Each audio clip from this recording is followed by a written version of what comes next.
Bible in a Year, the Message version, February 5th or day 36. Exodus chapter 21, verse 22 through chapter 23, verse 13.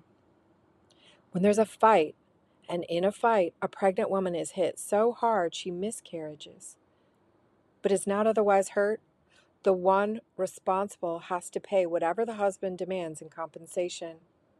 But if there is further damage, then you must give life for life, eye for eye, tooth for tooth, hand for hand, foot for foot, burn for burn, wound for wound, bruise for bruise. If a slave owner hits the eye of a slave or handmaid and ruins it, the owner must let the slave go free because of the eye.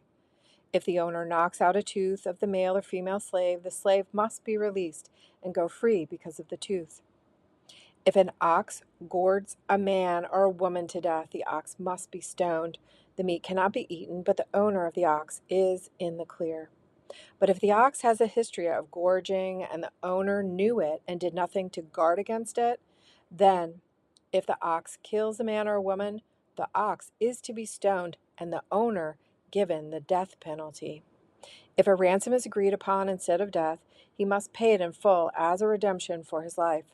If a son or daughter is gorged, the same judgment holds. If it is a slave or a handmaid, the ox gorges, 30 shekels of silver is to be paid to the owner, and the ox stoned. If someone uncovers a cistern or digs a pit and leaves it open, and an ox or donkey falls into it, the owner of the pit must pay whatever the animal is worth to the owner, but can keep the dead animal. If someone's ox injures a neighbor's ox and the ox dies, they must sell the live ox and split the price. They must also split the dead animal.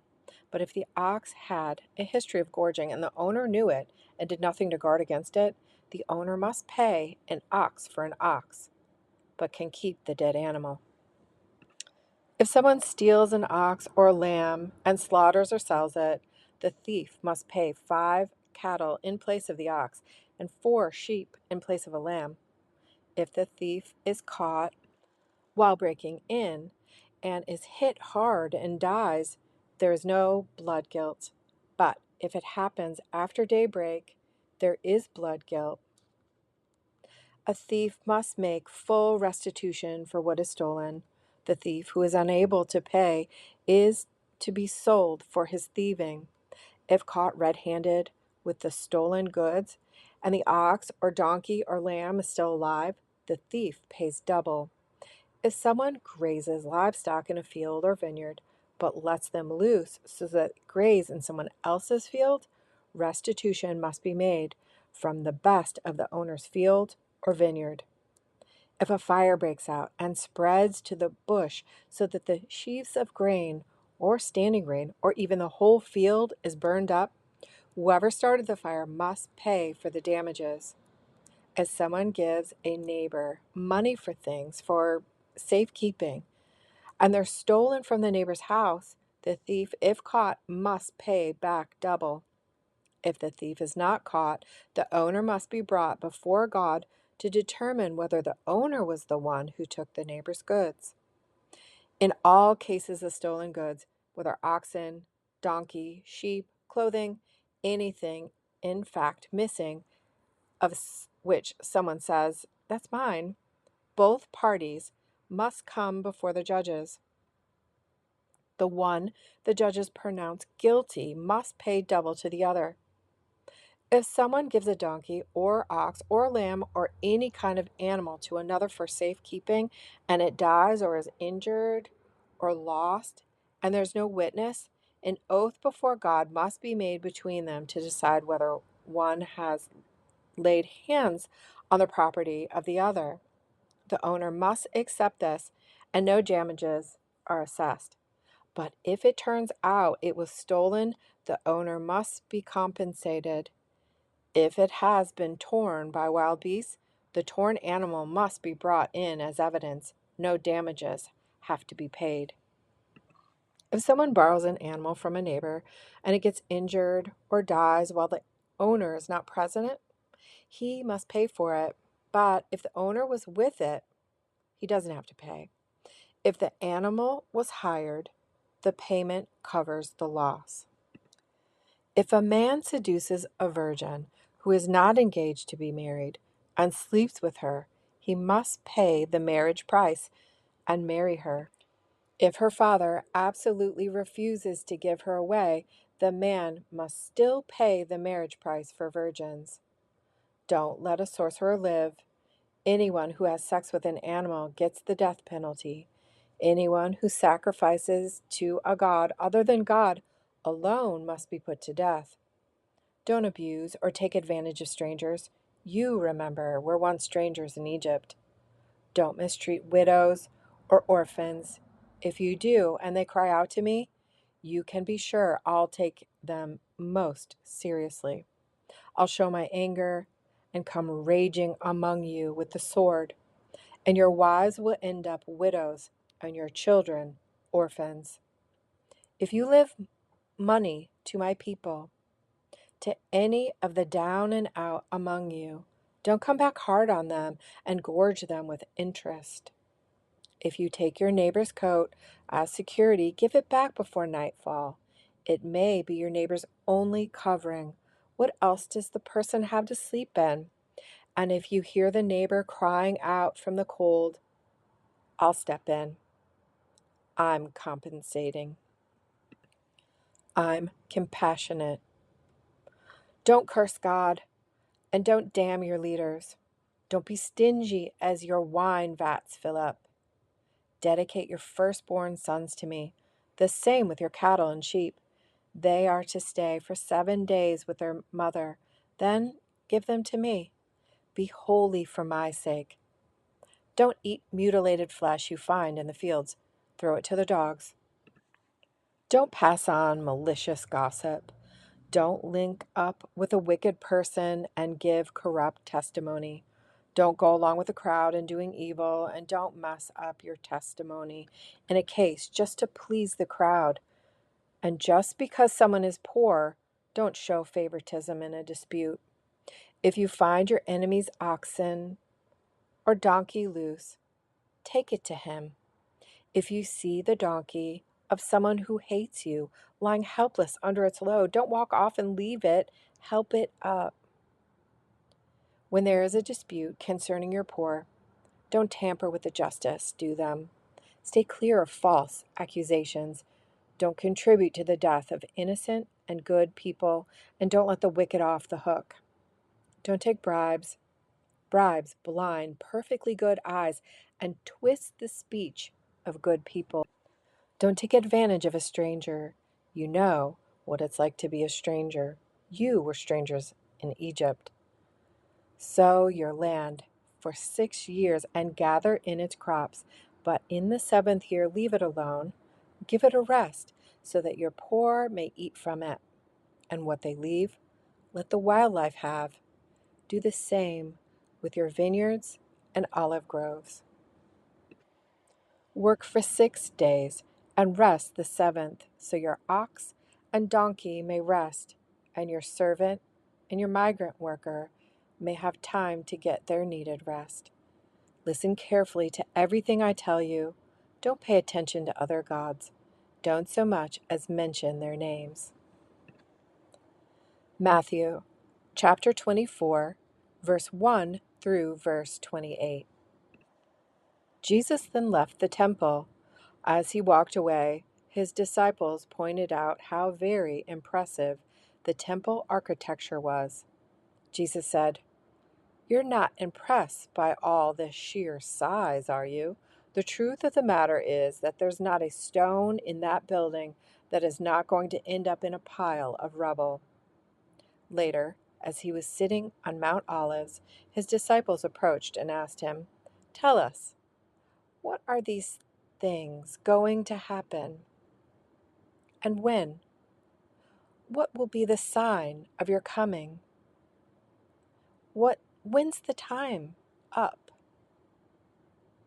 Jesus said, "Watch out for doomsday deceivers. Many leaders are going to show up with foreign identities and forged thoughts, claiming, I'm Christ, the Messiah. They will deceive a lot of people. When reports come in of wars and rumored wars, keep your head and don't panic. This is routine history. This is no sign of the end. Nation will fight nation, and ruler fight ruler over and over. Famines and earthquakes will occur in various places. This is nothing compared to what is coming. They're going to throw you to the wolves and kill you, everyone hating you because you carry my name. And then, going from bad to worse, it will be dog eat dog, everyone at each other's throat, everyone hating each other. In the confusion, lying preachers will come forward and deceive a lot of people. For many others, the overwhelming spread of evil will do them in, nothing left of their love but a mound of ashes. Staying with it, that's what God requires. Stay with it to the end. You won't be sorry, and you'll be saved. All during this time, the good news, the message of the kingdom will be preached all over the world, a witness staked out in every country, and then the end will come.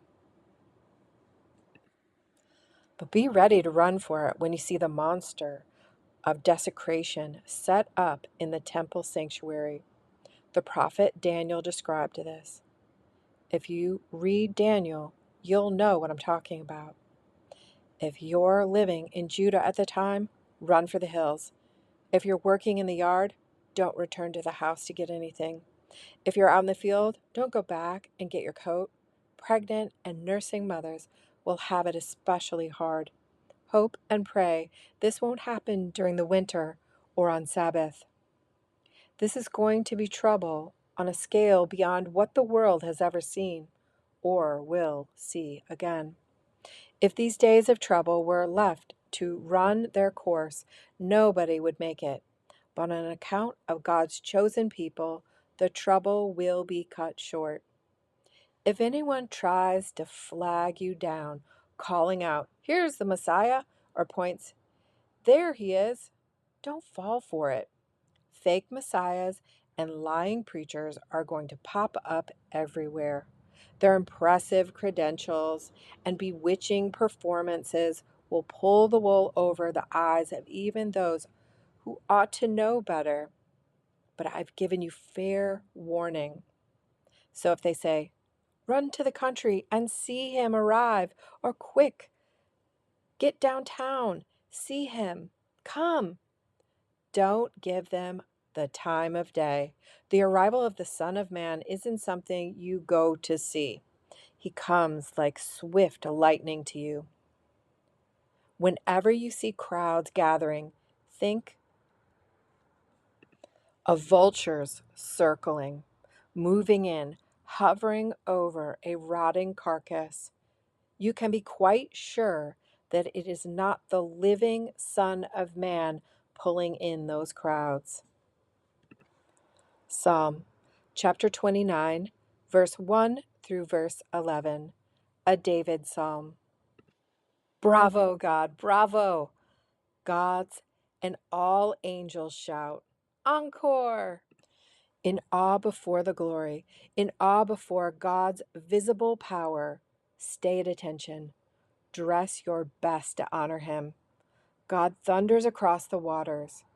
Brilliant, his voice and his face, streaming brightness, God across the floodwaters. God's thunder, tympanic. God's thunder, symphonic. God's thunder smashes cedars. God topples the northern cedars. The mountain ranges skip like spring colts. The high ridges jump like wild kid goats. God's thunder spits fire. God thunders. The wilderness quakes. He makes the desert of Kadesh shake. God's thunder sets the oak trees dancing. A wild dance, whirling the pelting rain. strips their branches. We fall to our knees. We call out, "Glory!"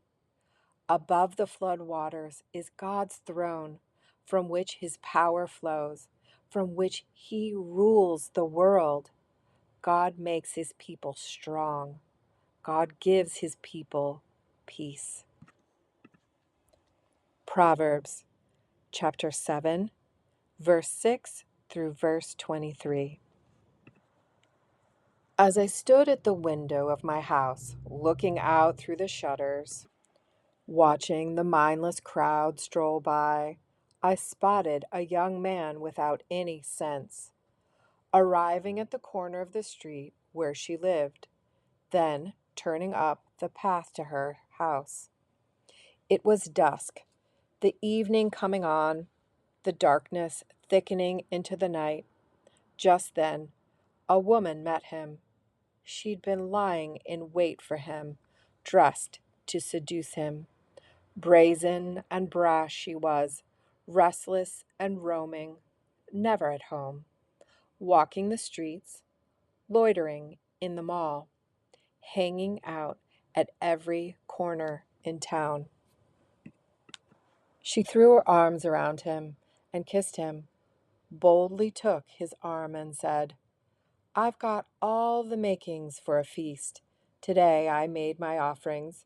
My vows are all paid. So now I've come to find you, hoping to catch sight of your face, and here you are. I've spread fresh, clean sheets on my bed, colorful imported linens. My bed is aromatic with spices and exotic fragrances. Come, let's make love all night. Spend the night in ecstatic lovemaking. My husband's not home. He's away on business, and he won't be back for a month. Soon, she has him eating out of her hand, bewitched by her honeyed speech.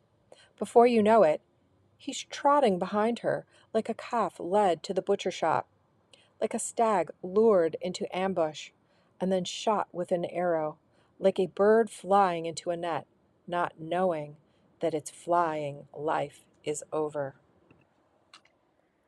This was a daily reading of the Message version of the Bible, read to you by Bible in a Year.